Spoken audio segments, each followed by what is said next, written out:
cool stuff. What do you think, Nash? Well, I know not the pan. I saw someone working on when I left. We want fours. That's why I was starting to get the Carolina squat to it and rubbing through the quarter panels.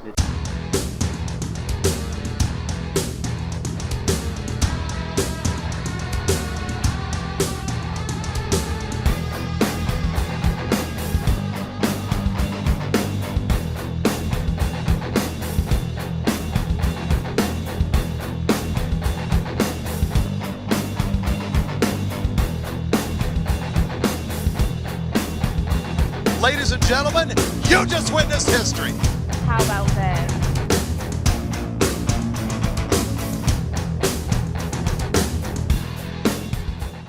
All right, guys, Drag Week is coming up this week. We actually have to leave for it in a few days. So the question has been around, what car are we going to take? What are we going to do? Well, I can tell you that we have to leave in a few days. Strange actually delivered the new rear end for 2.0 during Roadkill. Now, when they delivered during Roadkill, we were thrashing to get the Durango done to make it to Roadkill. We also had to follow up PowerFest, Roadkill, getting ready for PowerFest, then Roadkill, then we had Woodward Dream Cruise, and then we went right to Bristol the following. No. Yeah. I don't even know anymore because everything's been flying. But either way, while we were talking about stuff and what car to take to Drag Week and thinking stuff like that, Allison actually brought up that it is the 10-year anniversary of 6 Seconds 1.0. Well, in 2013, to give you a brief history, 2012 was my first year with 6 Seconds. Denny Terzic built the car. It was named 6 Seconds because it's the play on 6 to sick. And the reason being is that it was being built to be the first car that could run a 6 every day at a drag and drive event. So, well, and at the time, Drag Week was the only event. They were not able to accomplish that. It had a ProCharge setup in it. I got it as a roller, and it went, and I put the drivetrain that was in our Indian Burial Ground car into it. So, long story short, got it done barely in time for 2012. Ran out of rocker arms because we broke so much stuff learning everything. That came back in 2013, and it was actually the first car to run a 6 every day at Drag Week and at the only drag and drive event that existed in 2013. So 6 every day and a 6-second average. So the first car to ever do that. We did come out with the shirt that just recently or whatever that commemorated that kind of deal, to call it the original, because it was the first car that ever did that. And then when we built 2.0, it turned into 6 Seconds 1.0, and then which has led to Sick the Magazine and all the sick stuff that we're doing in Sick Week and Sick, so it all started with the OG, 6 Seconds 1.0. So Allison brought up, which I may have already said, but Allison brought up, hey, well, you should take that to Drag Week. So we haven't had that. It's done Roadkill and a lot of car show stuff. Last time it was at Drag Week was in 2018, and it was able to win that. So one in 2013, one in 2018, and we're going to bring it this year kind of as a throwback to 10 years. So first car to do it. It's a lot of people's favorite car. It's actually my favorite car. No disrespect to 2.0. Purpose built to do stuff, but 1.0, obviously, I mean, it's the original car that was first do 6s, so it's got a nostalgic value. So what we are going to do though is we do have these drag and drive shirts, which logo's a little small here. That's how they came out. So to know that there's our logo that we like to make it on the front, there's that. But the back, pretty sweet.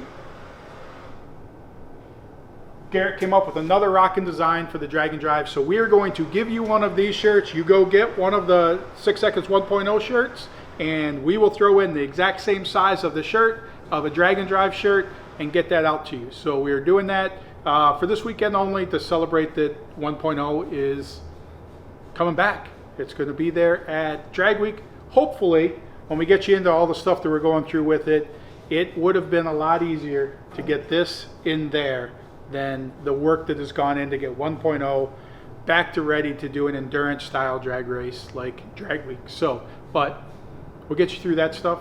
And thanks for watching, guys. Like, subscribe to the channel, and remember, go grab yourself some swag. Bob and Aiden can catch you up on a lot of stuff with 1.0, but No, we can't. thought it would be an easy thing. Let's just get 1.0 ready. Let's take it to drag week.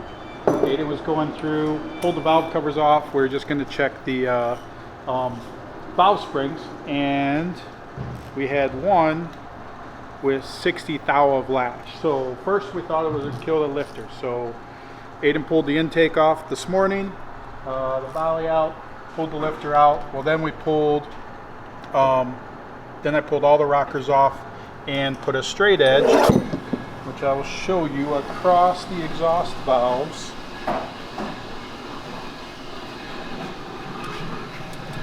So when we put the straight edge across the exhaust valves, they all touch except number 3.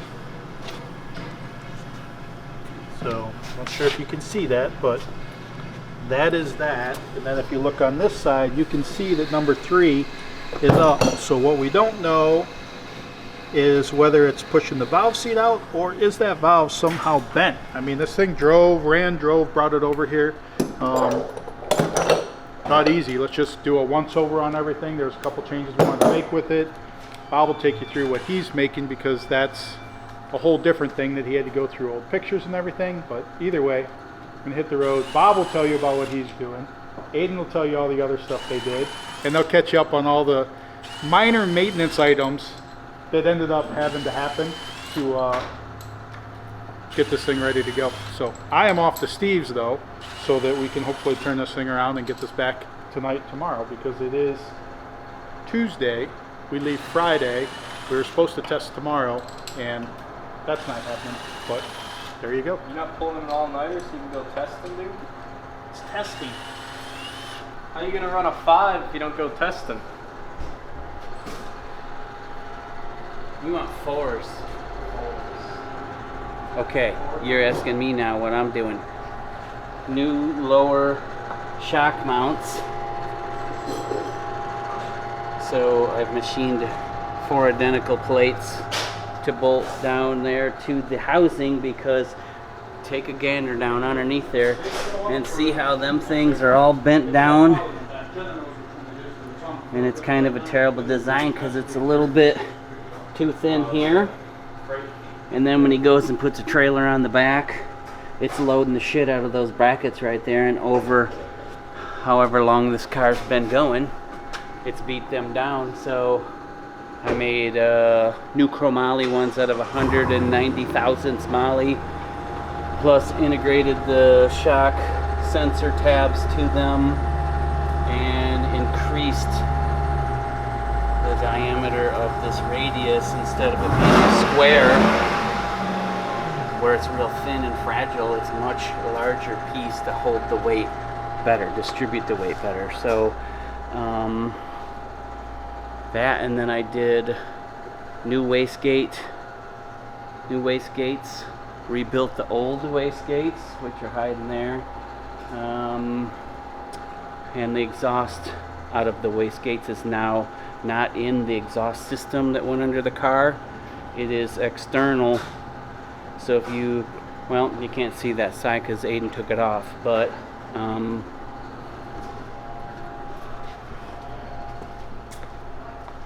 there's the new guy.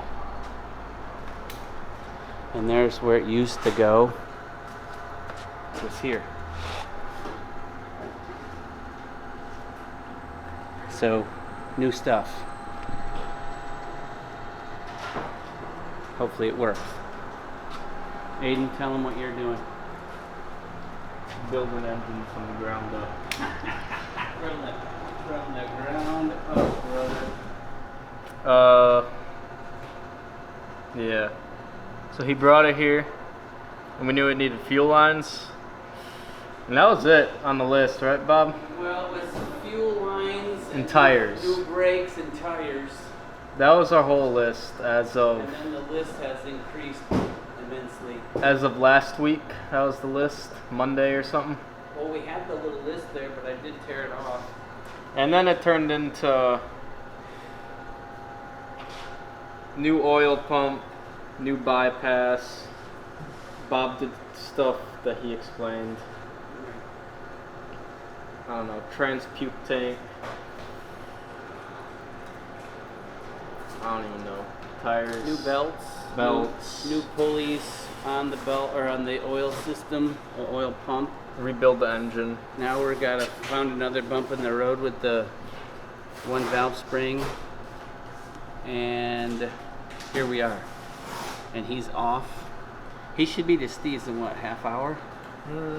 At 150 miles an hour. 150 miles an I hour think that Hellcat Durango can go 150. for 150 miles. So I think he should be there momentarily already. He might be there by now, Right. but no. Oh, and we're out of oil. That's another good one. What are you gonna do? Why are you so shaky with that camera? We got wheel spacers made. My buddy Dave machined the last pair for 2.0, so we got a new set made because it's a different bolt pattern. This is 4 3/4 to 5-on-5, which now we can put these on here and run these on the street, because these are off of 2.0. So he wanted another set made with the correct bolt pattern to put on here. So that's another new little tidbit that we had to run across to get the car ready to go racing. Cool stuff. The next So day. went out to Steve's, ran that head out last night. There was no camera guy with me and I didn't film anything, but I can tell you what we did, which is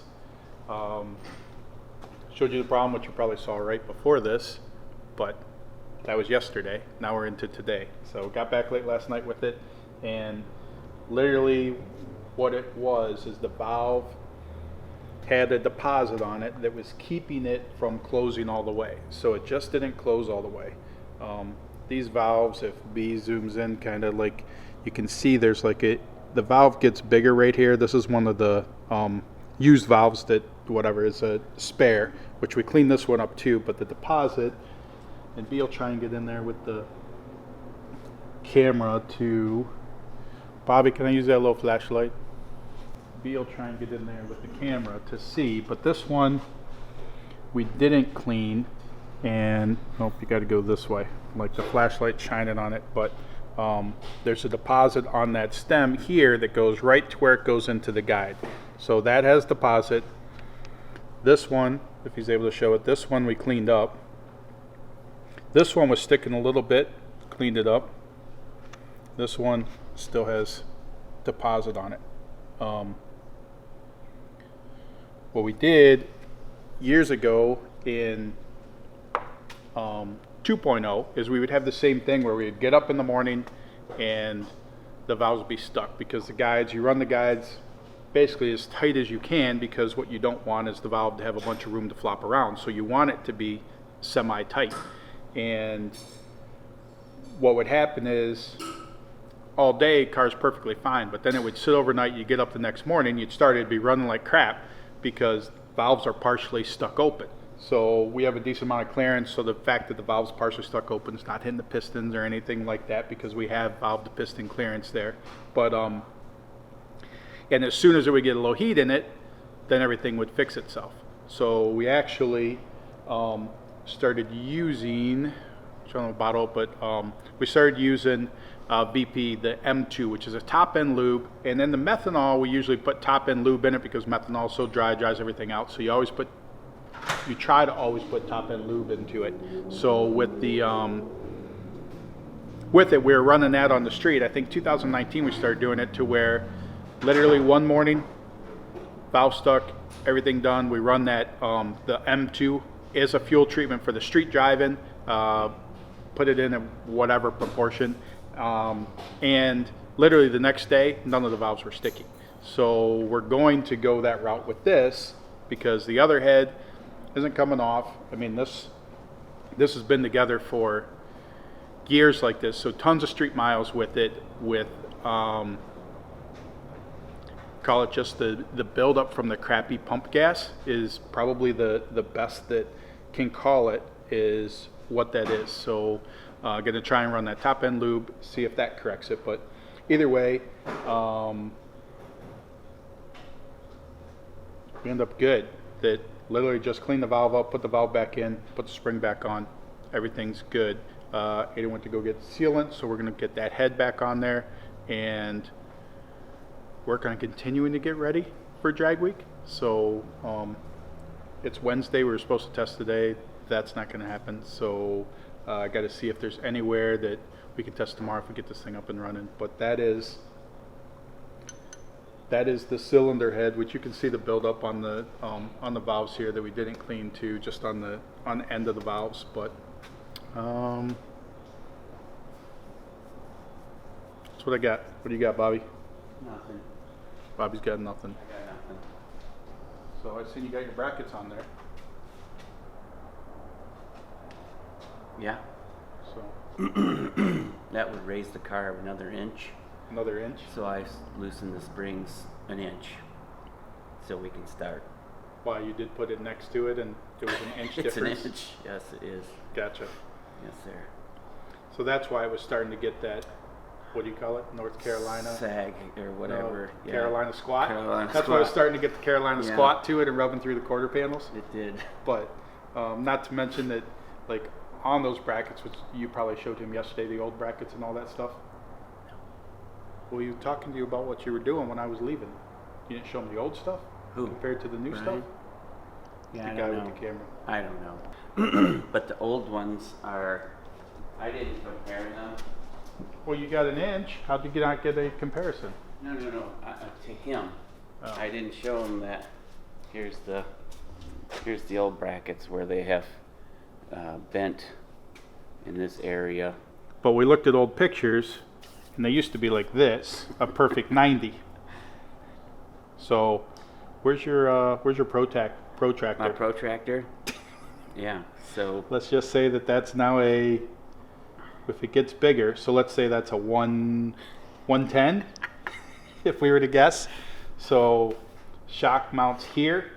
So therefore, that parallel means Yeah. that it went from there to there over time. So Bobby caught that in his pre-drag week prep. That and then we didn't know if they'd always been crooked, and then we did locate some pictures and showed that they used to be 90s.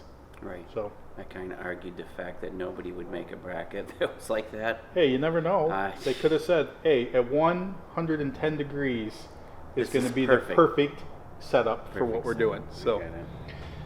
So that got added to the list. Bobby did that. So, and they're not going to bend anymore. No, they're differently designed. Differently Better, designed. better design. A lot more meat from here to there. Gotcha.